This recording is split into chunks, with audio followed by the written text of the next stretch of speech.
Hey there, welcome to my channel, Wool Meets World. I am Marcy. I am a New York-based knitter, sewing enthusiast, and all-around general hobby collector. On this channel, I talk about everything that I'm making, not just knitting and sewing, but everything that I'm making, as well as all the things that I think I want to make, but don't realistically actually have time to physically do.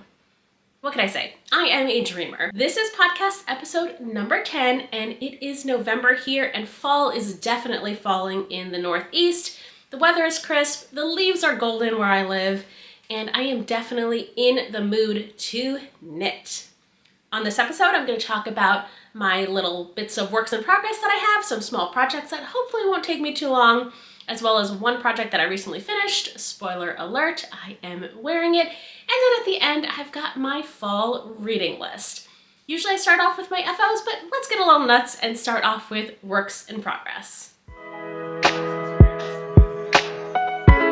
Book number 1, I am carrying around in this super cute fall themed project bag. I think I got this from Woolberry Fiber Co. in one of Bethany's seasonal boxes. At one point in time, she was sending out boxes with seasonal yarn based on the season, and this was the fall box, and it came with yarn and I believe like a cute little candle as well as this project bag. So it's really handy to carry around this project that I am almost finished with. These are the Oolong socks by Aimee, Sher, and it is a fingering weight cuff down sock pattern. It has a lace petal going up the front, and it has this super cute optional mohair ruffle. So you can see that I've got one completely finished with ruffle and then one that I still need to put the ruffle on. And the yarn that I'm using for these is Woolberry Fiber Co.'s 100% Merino base in the colorway Cherry Blossom. And then for the mohair, I am using Knitting for Olive's Soft Silk Mohair, also in the colorway Cherry Blossom. And the Woolberry one is it's like a little bit of a semi-solid, just about variegated, and has these couple different like peachy pinks as well as some yellows in there, if you could see that. And then the very light kind of ballerina pink of the ruffle kind of matches with this super light pink in there, and they're both called Cherry Blossom. So I thought this was a little bit of kismet for this sock. And I have done, let me see, I think the pattern comes in 3 sizes for a 7, 8, or 9 inch foot circumference. So I did the smallest size for the 7 inch foot circumference. So that was 56 stitches around. And like I said, this is written for cuff down, but I actually chose to modify the pattern and make it toe up instead. I don't know, I'm just a toe up sock girly. That's how I prefer to do my socks. I really like to try on as I go and make sure that I get the exact length going up the leg that I want. So I modified these to be toe up, and basically what I did was I started with Judy's Magic Cast On here on the toe, and for the lace panel, I believe it was a 15 row repeat for the chart. So rather than go row 1, row 2, row 3 down this way, cuff down, I basically reversed the chart and I started on the last row and worked my way backwards. So I went 15, 14, 13, 12, and I just kept repeating the chart that way. I have no idea if I actually needed to do that for this pattern this lace pattern to work out, but that's how I chose to do it, and it worked out absolutely fine for me. And I am just loving the way this turned out. I took a little bit of inspiration from Instagram for this project. I think I showed this in the last podcast episode, but I took inspiration from Freddie Bolt on Instagram, who is Freddie_Bolt, and she has these super cute ruffle socks. I think these are commercial made socks, but they basically hang over her little Chelsea boots there. So I am planning to wear these with my shoes in a very similar fashion. And there's just one thing about this project that is not quite turning out the way that I planned, and that is with this optional ruffle. It has nothing to do with the pattern. It is all to do with the fit around my leg. I have a really shapely calf, so whenever I do a sock, a hand-knitted sock that's above ankle length, the cuff tends to stretch out, which is normally totally fine for me. It just stretches out the ribbing so you really see the purl rows in between, which never bothers me. But with the ruffle, when you have the ruffle like this in this, when it's not expanded, it actually looks like a ruffle. When you expand it, And this is why the pattern, I think, tells you to make sure you do a really loose like pickup row when you're picking up for the ruffle. It becomes less of a ruffle. You can still see there's a little bit of ruffling to it there, but it becomes less of a ruffle and more of like kind of like a leg skirt.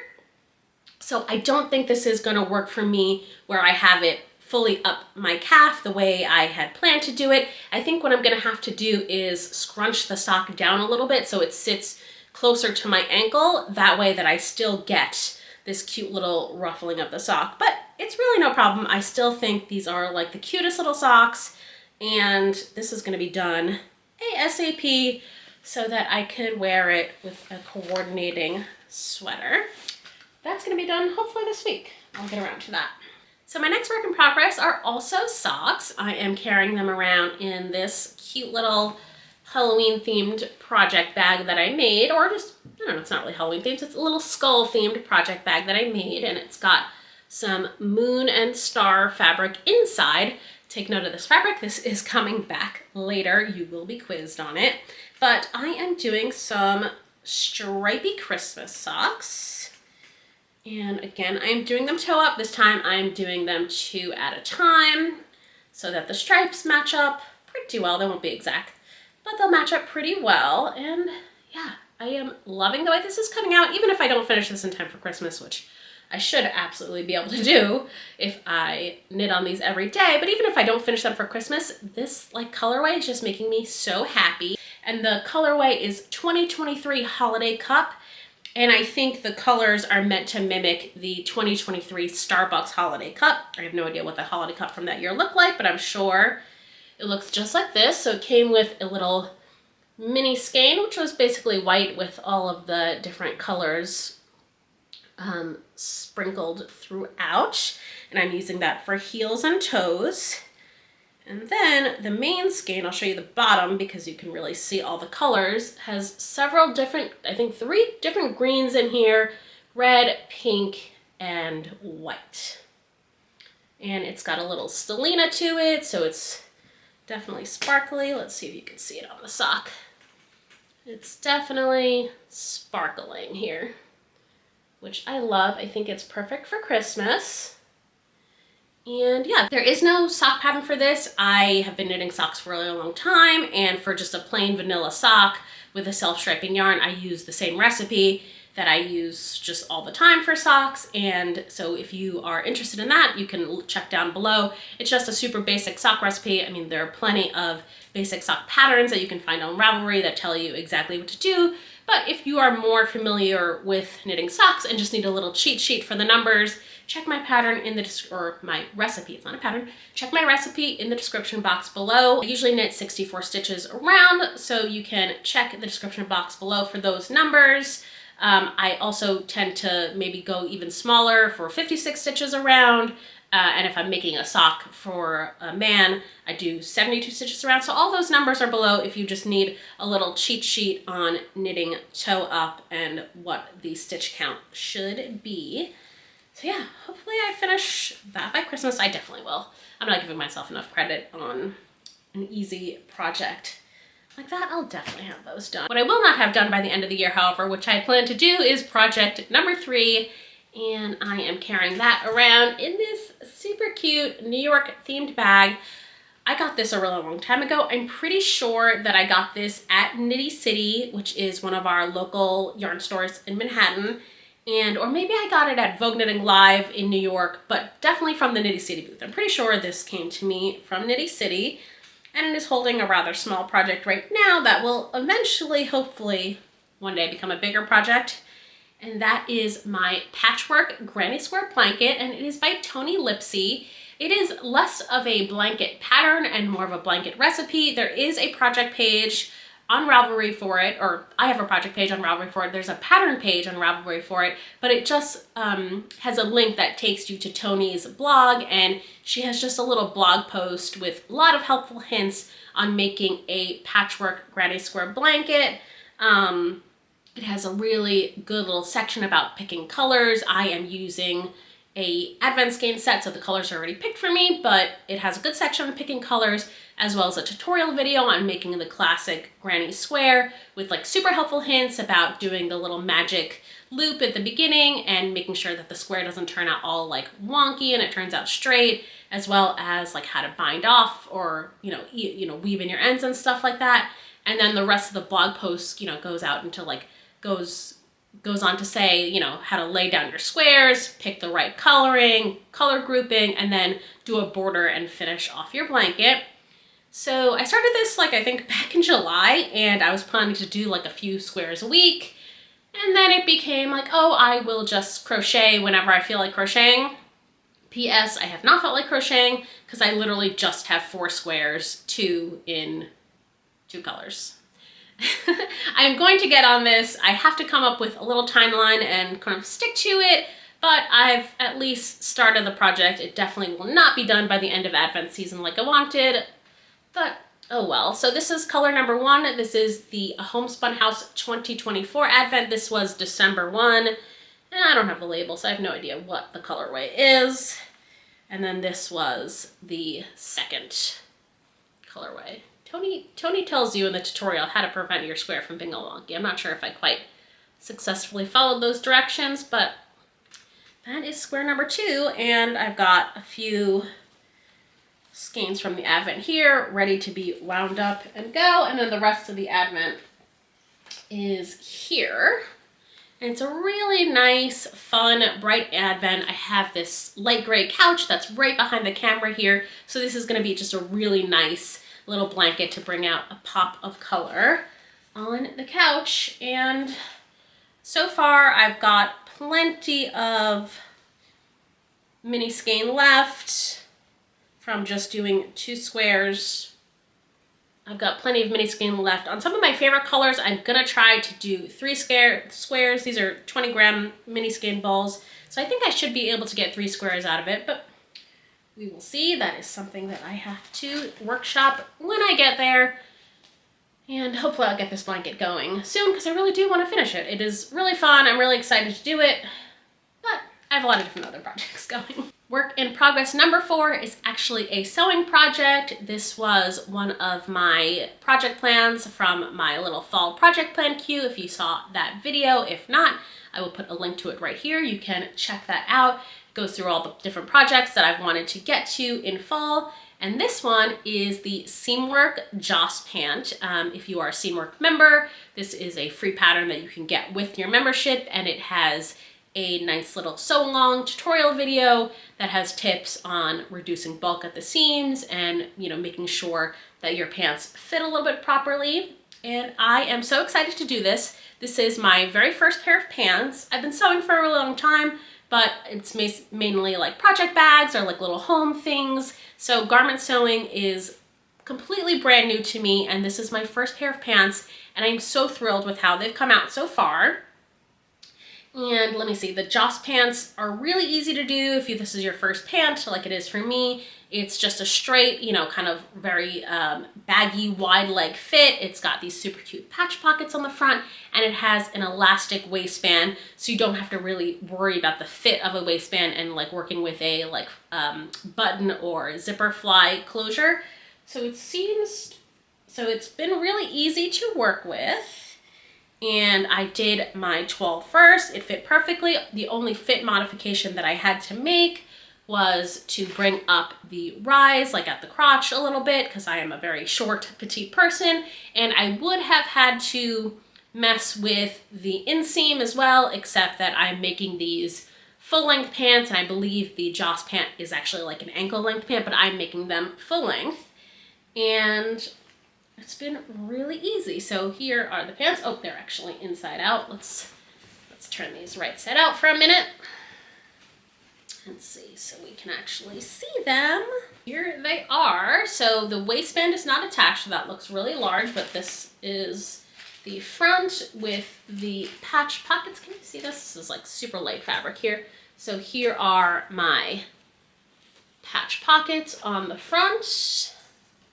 And yeah, I am loving the way they turned out so far. I was originally gonna make these in like a twill or something like that, but every time I looked at the pattern pictures, it just looked so breezy because of the wide leg, so I just had to do it in linen. And I think a lot of people think that linen is solely a summer fabric, but you can absolutely bring that over into transitional months like fall and spring, especially if you plan to kind of layer it. So these pants are wide enough that I can wear some leggings underneath if I want to, plus a little cozy sweater on top, and I will be perfectly warm. So I ended up buying this linen rayon blend from Stone Mountain & Daughter, and it is in the colorway Latte. It's like a super light beige, which, you know, I'm gonna call this a winter white. I'll wear this in the winter. I don't mind wearing light clothes in the fall and winter. But yeah, so it is a little bit of a heavy, no, it's not heavyweight. It's like a medium to heavyweight. There's a lot of little threads in here. It's a medium to heavyweight fabric. It does have a little bit of drape and shine to it, and I'm really enjoying working with it so far. It's been pretty easy to iron and cut and work with. So yeah, these are gonna be done soon. I do have the waistband assembled, so I just literally have to put the waistband on and then hem the pants. And I'm super excited about these. I think, you know, like I mentioned, I have curvy calves. I also have curvy hips. So, and I'm extremely short. I'm only 5'1". So it's really hard to get commercial pants to fit me properly. And it's kind of one of the reasons why I started sewing garments to begin with, because I don't know, you just can't find the perfect thing in stores. So, you know, I knit my own tops and sweaters and stuff like that. So why not sew my own pants and actually have something that fits me super well and that I'm really excited about. So I cannot wait to finish those pants. And then I have plenty of more fall sewing plans and knitting plans as well. But that is all the stuff that I am actively working on. Hopefully I'll have some new whips to show you next time if these don't take too long. But enough about all that. Let's get to my recently finished projects. Video plan for the end of October where I was going to show all the progress that I made on my fall knitting and sewing queue, and I was going to be like, oh, here are the 3 or 4 projects that I finished and I love them and they're amazing. Well, this is the progress. Literally just this. I want to say that it took me so long to knit this, but I actually knit this way faster than I probably knit any sweater before. I started it in like mid to late August and I finished it right as we were getting up to Rhinebeck, which to me was amazing. I planned to knit this with my mom. We had like a little bit of a knit along together on this sweater and we were gonna wear them together at Rhinebeck. And I was knitting the button band all the way up until midnight the night before the Sunday of the Sheep and Wool Festival. And I wore it sans buttons, but I got to wear it. My mom and I have our cute little picture of us together wearing them. So the mission was complete. But because of that, I just did not get a chance to work on literally anything else because I was trying to finish this in about 2 months, which to me is very fast. I know some of you beautiful unicorns out there can knit a sweater like in a month. I cannot do that. But what is this? This is the Combackigan by Andrea Mowry. It's one of her newer cardigan patterns, and the yarn that I used for this is Rerum Natura's Sport Weight Base, which I think is Ulysse or Ulysse in English, and it is a woolen spun sport weight yarn, and it is in the colorway Aster, and I can show you my sleeve. So it is this really nice lavender with some gray in it, and it's not marled, but it almost gives up like a little marled effect. And then for good measure, there are these little neps in it. They're not, let's see if you can see that. I don't know if you can or not. They're not neps, it's not a tweed, but they're almost like little pink and white little yarn freckles in the fabric. So I just think it gives off really nice color, and it works so well with Andrea's design. This is a really nice texture. This is essentially a broken rib. And this is not something that I normally would knit. So let me show off the buttons too. I actually got these buttons at Rhinebeck. And they are these lavender buttons. And I got them at Rhinebeck the day before I finished this. I didn't get a chance to put them on before I actually wore it. but I still love them. And where are the buttons? The buttons are from Bergschultz Studios by Lynn Bergschultz, and I think she is from Wisconsin, but she has a booth at Rhinebeck with a whole bunch of buttons. I got another set of buttons for another sweater, but they are made out of polymer clay, and I really love the way the color works out on this sweater. So let me see, I have a whole bunch of notes. Where am I here? Oh, let's do the pattern particulars on this. So it is a cardigan, so it is obviously knit flat, back and forth. You actually start with the sleeves and you knit them in the round, put them on hold, and then when you come up the body, you attach the sleeves, and then you keep going with some raglan decreases here, and then you put the button band on. It is a applied button band. It is an applied double knit button band, very wide button band here. It's like that, and it has a little bit of a wide standard ribbing at the hem as well. And what else? Oh, there are pockets that are featured on the pattern. I chose not to do the pockets, but you could essentially take your swatch, make another one, and sew them on for an afterthought pocket. And what else? It's not a very long cardi. It's a little bit cropped, so if I stand up, you can see that the waistband of my pant is right there, so it sits just at the waistband of my pant. And yeah, this is my second Dryer Knits pattern using Rerub Natura. The first one was the Hoarfrost shawl that I did several years ago, which was a worsted weight pattern. And yeah, but I've never actually knit a sweater from Andrea, so this was my first one. I think I attempted to cast on the Weekender back in 2017. I brought some yarn with me to Iceland, and I tried to cast on during, just while we were hanging out at our Airbnb. But I recall that I was not proficient with a tubular cast on. So I think I ended up getting frustrated with it. I put it away in favor of a different project. And when I came home from Iceland, I was just too distracted to learn how to do a tubular cast on at the time. So I just ended up ripping that cast on out. And I think I still have the yarn there. Never made that sweater, never used the yarn for anything. So this was really fun to finally knit a pattern from Andrea Mowry. That's a sweater. Yeah, and what else do I want to say about this? So this is bottom up. I don't remember if I said that. This is a bottom up pattern, and I typically kind of avoid bottom up sweaters because, as I said before, I am a try on as you go girly, and I don't know, I just really don't usually love knitting bottom up, but I've been kind of persuaded in several projects that I've done recently that have been bottom up, and I think what I've proven to myself with these projects, particularly this one that has a very specific length to it, is that I am accomplished enough as a knitter. I'm comfortable making a gauge swatch and doing that math where I can do a project that I don't have to try on.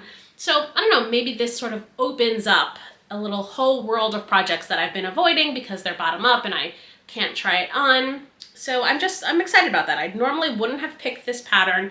I don't typically do a lot of texture either. I'm kind of just a stockinette fan, but I found this pattern to be really fun.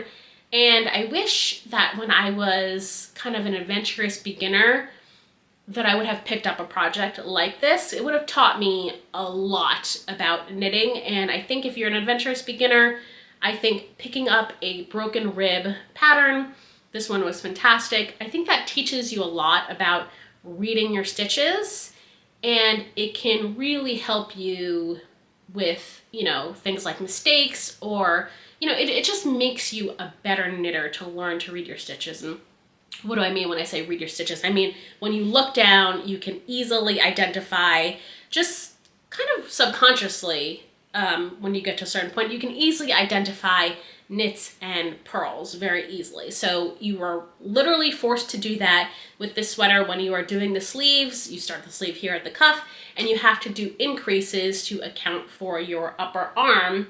And the only way to do those increases is to pay attention to whether you have to increase and make that a knit or a purl. So you literally have to be looking at your stitches to identify that. So I think this really teaches you a lot about what knits and purls look like and what increases look like in those two stitches. And why do I say that's essential? Because when you start to do something that's more complicated, you will be able to read those stitches, see exactly where you are in a pattern, and more importantly, fix mistakes. I have the perfect example right here. So when I was doing the Oolong sock, oh, that's not the Oolong sock.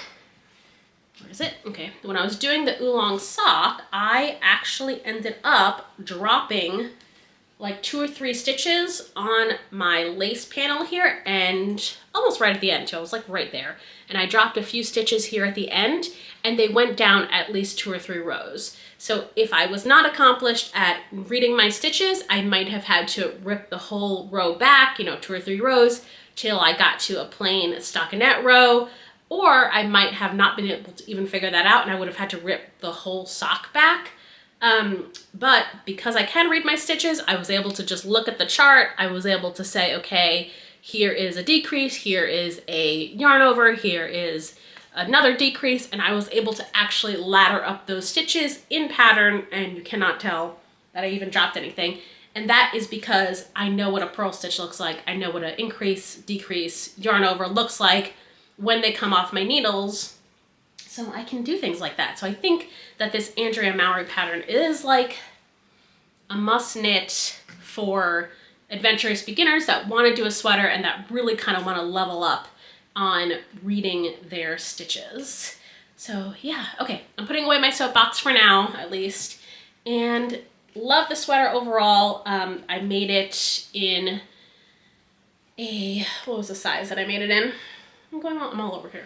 I'm all over the place with this. I followed a size 2 for a 42-inch bust, which actually in the pattern is a size 3. My gauge didn't totally match Andrea's, but that was fine. So I followed a size 2, which gave me a size 3. And this is about 4 inches of positive ease on me, which is typically what I like, 4 to 6 inches. And would I knit this again, given that it was bottom up and lots of texture, required a little bit of thinking on my part?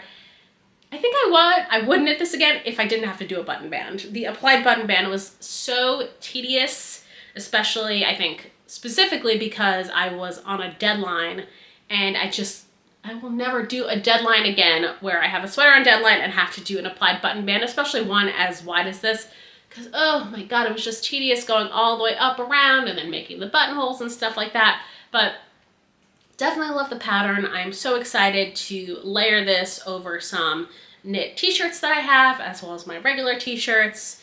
And I'm definitely going to be wearing this not only this fall and winter, but spring as well. It's definitely one of those patterns that you can just wear all season long because it is cardigan, it's open, so you can definitely layer this with lots of things. So the second project that I finished is actually a sewing project. It is a project bag, and I ended up carrying around this sweater in it. And it was an idea that came to me. I saw like a Pinterest or maybe Instagram post, and the idea came to me and I just could not get out of my head. I was actually going on a trip. I had plenty of sewing projects that I actually had planned to do, and this one totally jumped the line because the idea just would not leave my head, and I think it turned out so awesome. This is my little Ghoulies Project Bag, and this background fabric is the inside of this. So I was going through my scraps right before leaving on vacation, and I found this pink fabric with the moons and stars on it, and I was like, god, this would just make a really cute project bag on its own, not just a lining for a different project bag. I had this other moon and stars, or like I said, yeah, they're moons and stars. I had this other black moon and star fabric, and the idea would not leave my head, and I just love the way it turned out. Here is the inside of it, and yeah, this really is probably one of my favorite projects that I made this year. I think I would make a couple of modifications to it if I were to make it again.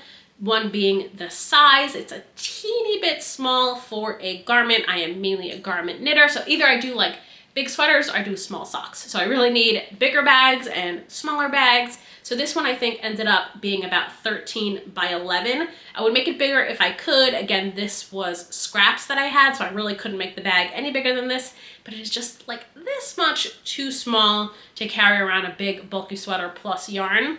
So if I could, I would change that. And then the other thing is I would change the material that I made the ghosts out of. So I believe I had a choice between scraps that I had of the Pellon lightweight interfacing and then the Pellon shape flex. I think the lightweight interfacing had this very like soft cloud-like texture, which is what drew me to it. And then the shape flex has a very almost like plasticky feel to it. It's got like little lines on it on the non-glue side. And so it wasn't as like nice to feel. So I ended up choosing the lightweight interfacing and I just cut them out, ironed them on and used applique around. But the like little like fuzzy material just picks up all manner of lint, and I dropped it on the ground when I was hiking the other day, and so it just had like dead leaves all over it. So it definitely collects stuff to it. So if I were to do this again, I would definitely choose a different material, probably the Shape Flex for the little ghosts. But I had such a fun time making this. I love the way it turned out, and it was definitely worth it to skip the line and delay some of my other sewing projects to get this one done. Yeah, so that's really it, guys. That is what I've managed to finish between August and now. I'm giving myself a little bit of slack. I always forget how busy my September and October is.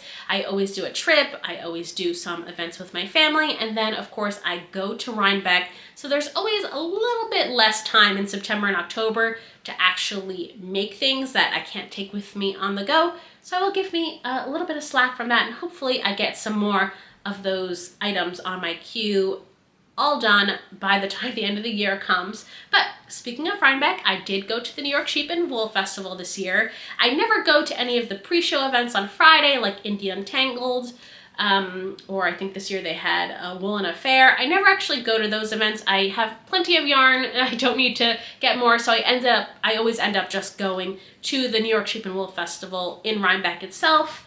But I still did plenty of shopping, so let's just take a quick look at what I bought.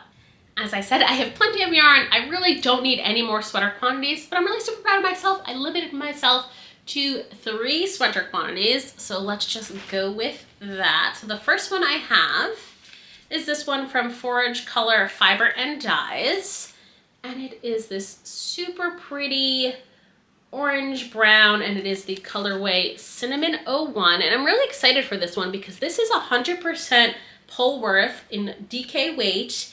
250 yards. I've actually never knit with Polworth before, and a few years ago I got really into breed specific yarns, and so I have tried Rambouillet, I've tried Blueface Leicester, and I've never knit with Polworth, so I'm super excited. It feels super Mexican skin soft, and it's just really, I think it's gonna have really nice stitch definition based on the way the individual ply looks.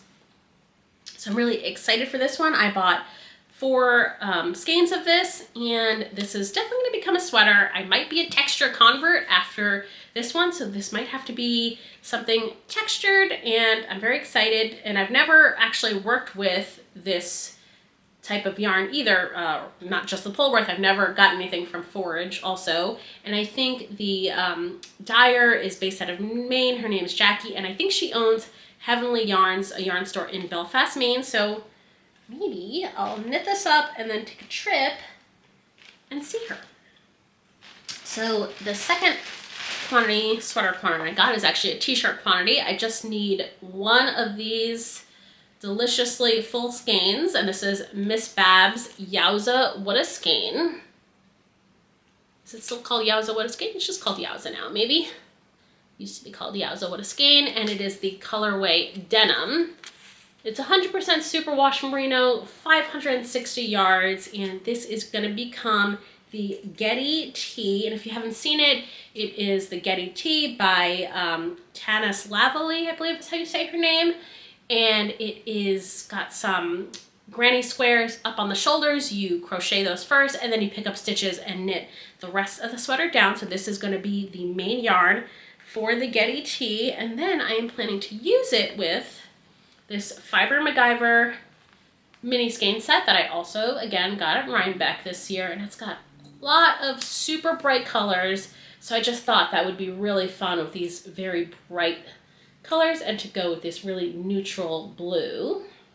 And this is 80/20 merino nylon fingering weight 2-ply mini skeins. They are 20 grams each.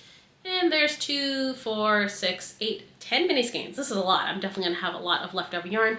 Maybe some of this will go into my blanket as well. And then the last one that I got is a sweater quantity of this. This is Flying Goat Farms in the Sparkly Sock Base. And it is super wash wool and lurex to give this super sparkle. Here it is the colorway Midnight, and it's 400 yards of delicious superwash yarn. I plan to make a New Year's Eve sweater with this. I feel like New Year's Eve, you want to be all sparkly and shiny for the new year. I have a lot of things to knit and sew this year, so definitely won't make it for this New Year's Eve, but I am looking forward to having this for next New Year's Eve. I play the long game here, folks. I have different plans for years out from now, so this is going to be added to one of those plans. And I've never worked with Flying Goat Farm yarn before, but I have seen them at Rhinebeck before, I believe, and definitely in Maryland. I think they are based out of Frederick, Maryland, so I've definitely seen them at the New York Sheep and Wool Festival, so I'm super excited to finally get to try their yarn. And then I just bought a bunch of little knickknacks and stuff like that at Rhinebeck, including the Twice Sheared Sheep yarn carousel.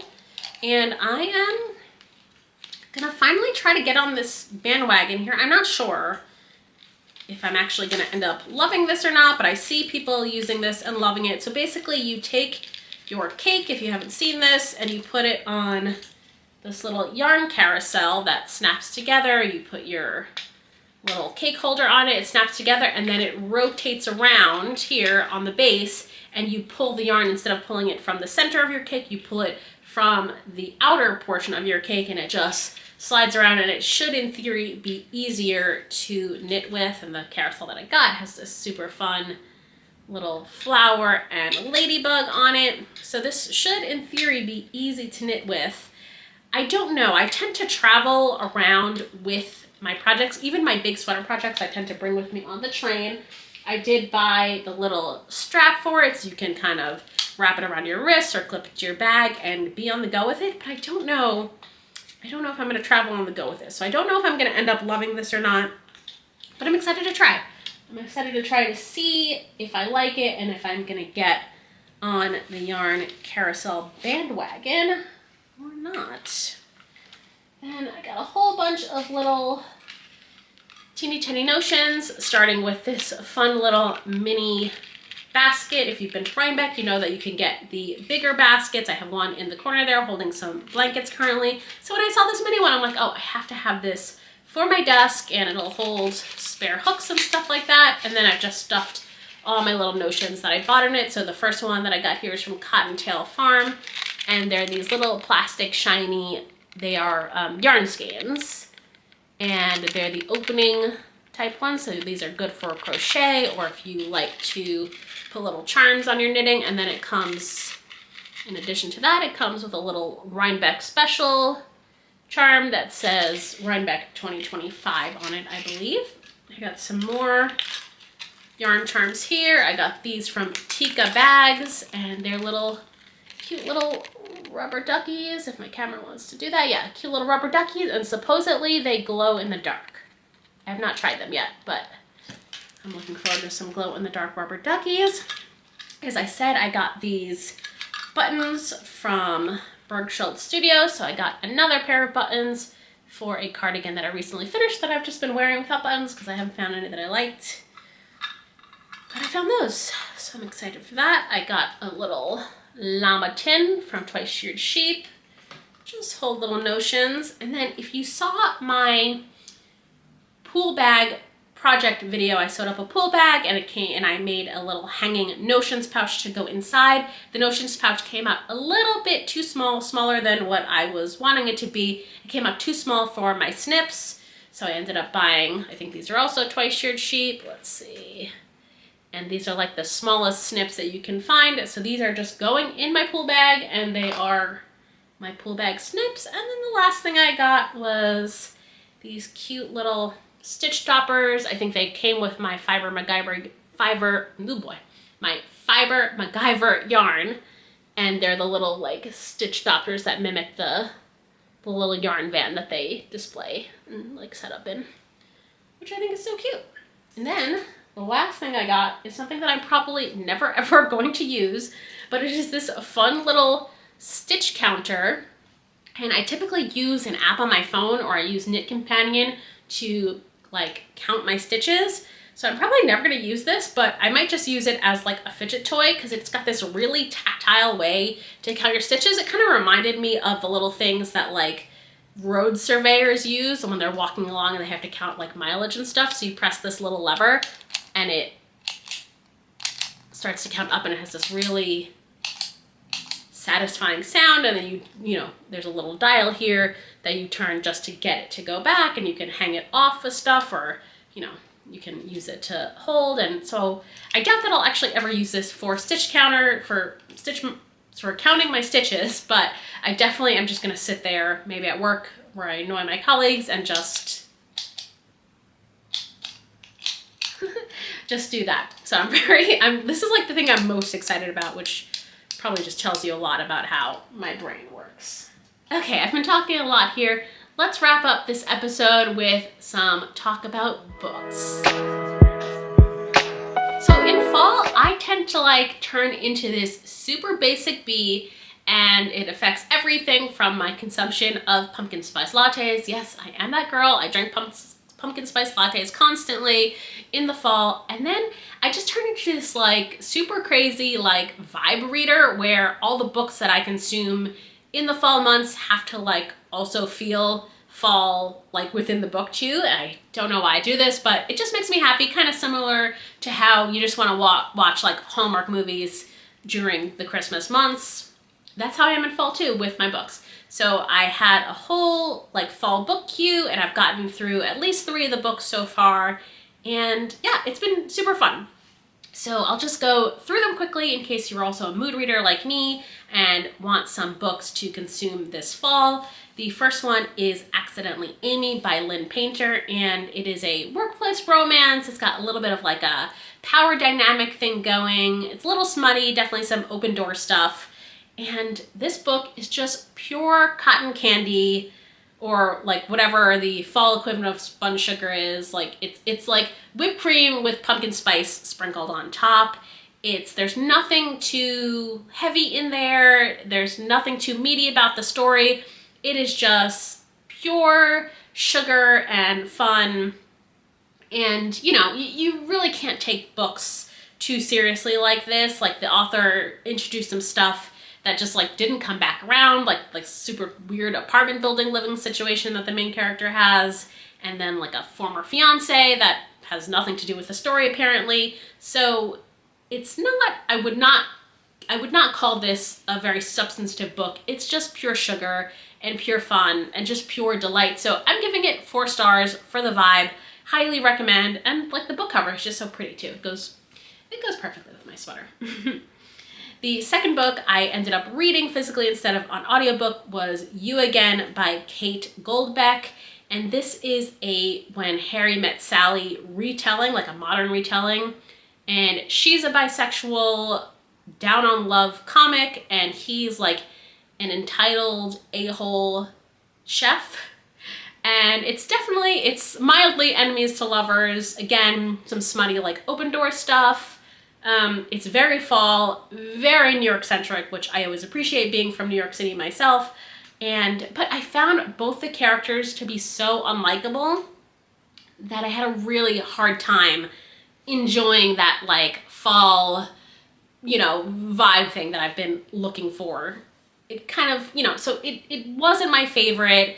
I gave it 3 stars, maybe 3.5 stars, because, you know, there are some really well-written parts, and it does, you know, there's definitely more meat to this book than Accidentally Aimee. There's a lot of, you know, psychological issues going around along with the main character, or going on with the main character, but I have a problem with super unlikable characters that don't become more likable as you go along. But if you read this, let me know what you think of the 2 main characters down in the comments. I'm definitely willing to discuss this book because I did enjoy it, but the characters just bugged me.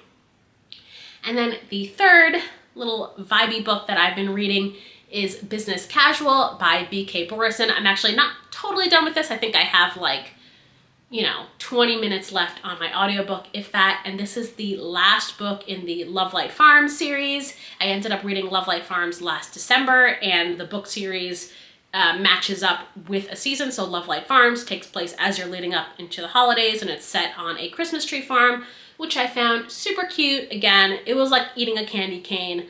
Not a lot of substance, but lots of sweet sugar. It was great. I really love Love Light Farms. As I've gotten to the series, I've liked them less and less, and Business Casual is the last book. It takes place in fall, and it's like a bit of a frenemies to lovers. Again, smutty, not too smutty, but smutty. You've got a too busy for love small business owner, and then a self-deprecating, I don't deserve anything good financier that kind of resist coming together. And it's just okay. I don't know, the thing that has bothered me about the last two books in the Love Light series is that there's this weird like food porn subplot where several characters get whiny and grumpy about who's eating whose food, and it just completely takes me out of the novel. And I've really had a hard time finishing this one. I'm about to finish it, but I'm not like rushing to finish it or anything, because it's just okay. It's the three books following Love Light Farms are just not as good. And I know B.K. Borison has a new Christmas themed book that just came out, and I'm really struggling to see if I'm going to read it or not. Again, let me know in the comments what you think about these books and if I should read the new B.K. Borison. I'm not a super picky person when it comes to books. I'll just, I love substantive books. I love things that have a lot of meat on the bone. I love commentary in my books, but I also love just ones that are empty calories too. It helps me relax a little bit, honestly, to read those. But there's just been something about the rest of the Love Light Farm books that have not quite done for me. So I'm giving this one just 2.5 stars for Business Casual. But yeah, that's it. Thank you so much for hanging out with me this long. I hope you got some good knitting done while I've been over here talking away. And I will see you on the next one.